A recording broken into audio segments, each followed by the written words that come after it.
What's up, YouTube? This is Too Raw for TV.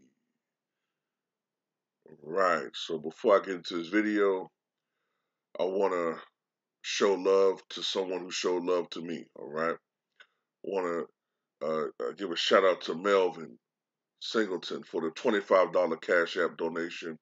Much respect to Melvin, always showing love, always showing love not only just to me, but to the LDBC. Much respect. I always see him in the chat, whether you're talking about Ticket or, the brother 78. Always see him in people's chats showing love, you know, a very positive brother. And much respect to him for showing love to his channel. And much respect to anybody that shows love when it comes to donations. If you choose to donate to this channel, you can do so in the description box below. And also, most of the times in my videos, I put a pinned comment. If you choose to donate, if you want to, it's much appreciated. And just your support as far as comments means a lot as well. So I was asked about my feelings with the Lonzo Ball trade for Chicago.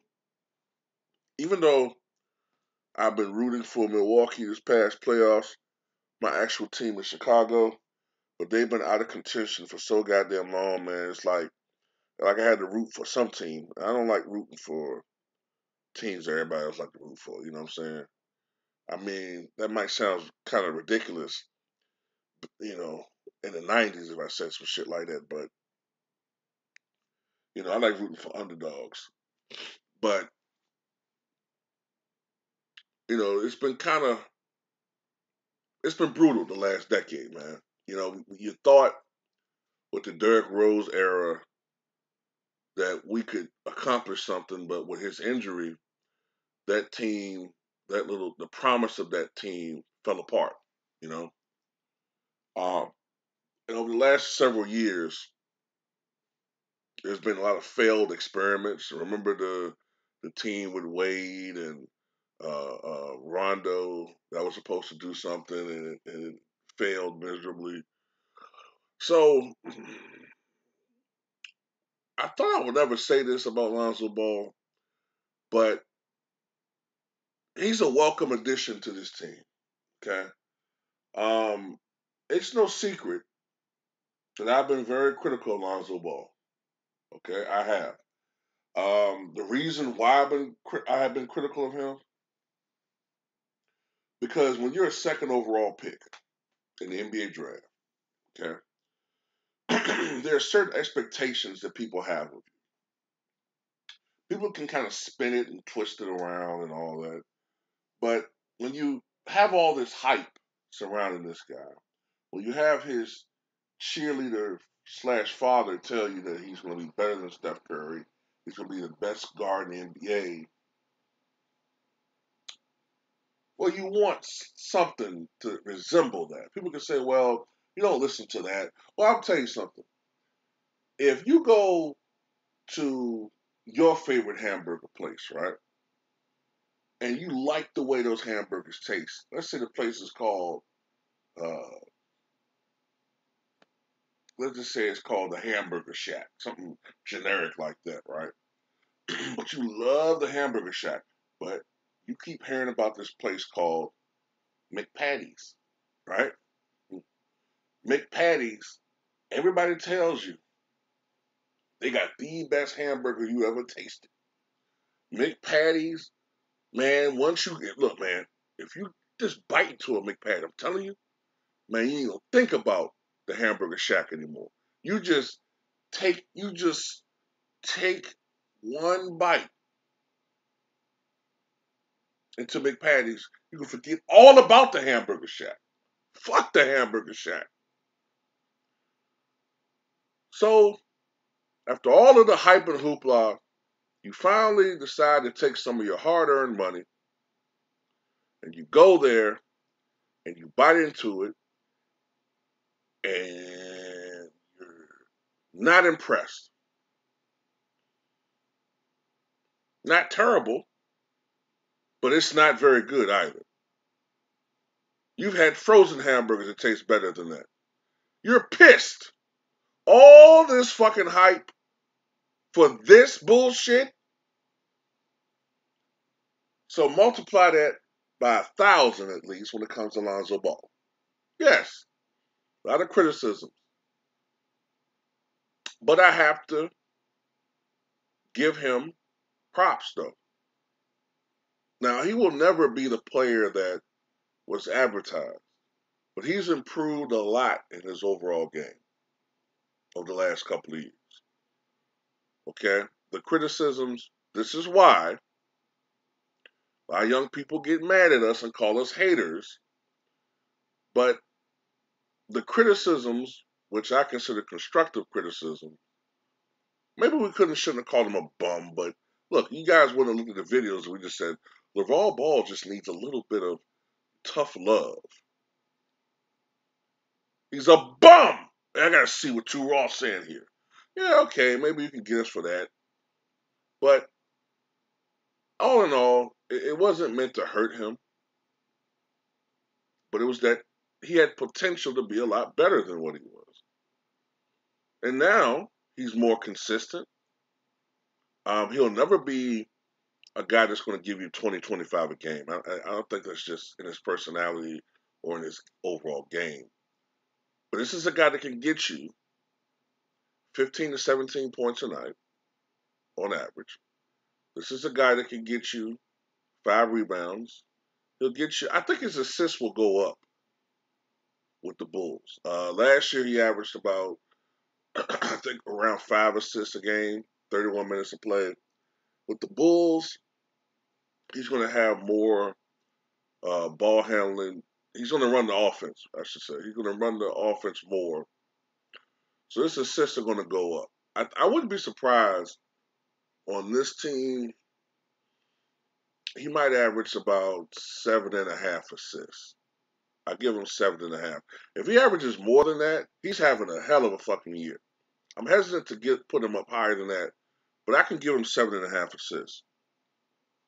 And as we know, his ball handling ability, his decision making with the basketball has gotten a lot better. His turnovers are down. More importantly, his shooting.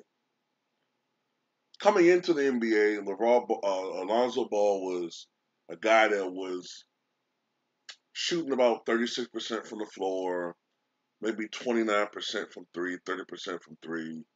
That wasn't going to cut it in today's NBA with the importance of the 3-point shot. It would be something that it would be one thing if he had other weapons that he could rely on offensively. He's basically a perimeter orientated scorer. Although I suspect because he's on this team and they have some more weapons. Plus, Vucevic doesn't clog up the paint as much as the guys he was playing with with the Pelicans. I suspect he might drive a little bit more, might get to the cup a little bit more with the Bulls. Not a lot, because I don't think that's his game per se, but more. But anyway, more importantly, his shooting has gotten better. Go back to the point I'm trying to make. He's now around 38 to 40% 3-point shooter, which is much, much improved. Much improved. Even at the foul line, he doesn't get there a lot. But this is a guy who was shooting an atrocious 45, 50% from the line. This past year, he shot 78% from the foul line. During his tenure with the Pelicans, he shot 66% from the foul line. So he's definitely improved in that area. Now, is he the difference maker on a championship team? No. But his signing, along with his former teammate with the Lakers, uh, damn, just blanked on his name. Got busted with weed. Caruso. Alex Caruso.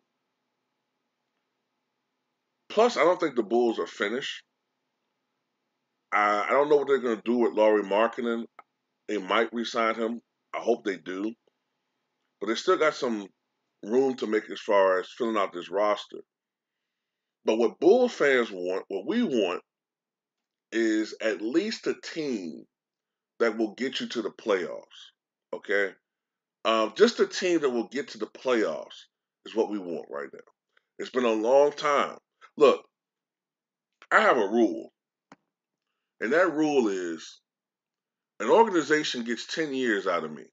By that I mean, if we've been to the championship in 2011, we won a title, I'm not going to cry about us not going to the playoffs or not winning for about 10 years. 2021, okay, now it's about time we go back. Okay, that was a decade ago. Okay, you can't keep resting off of that one title. That's just me. I know some fan bases uh, they think they deserve to go to the finals every year and they have their expectations. Whatever. The Bulls have won a championship in 23 years. Okay, yeah, we won 6 titles, but the last one was 23 years ago. So the Bulls are due for another period of success. I don't think this is going to put us in a championship, uh, level, but it's putting the Bulls in the right direction. It's putting the Bulls in the right direction. I think Lonzo Ball is a good fit.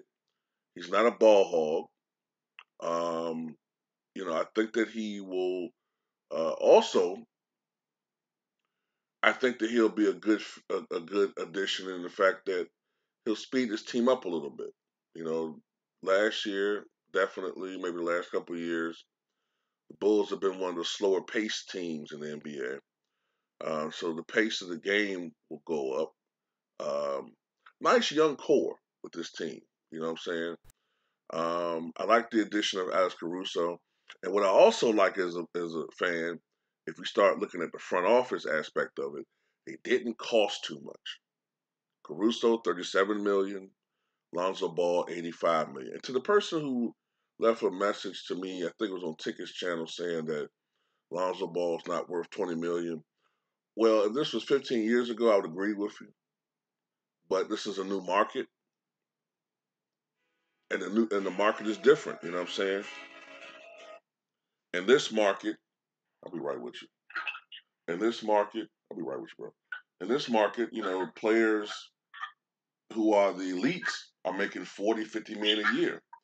So Lonzo Ball is right where he should be at the 20 million mark. But tell me what you guys think in the comment section.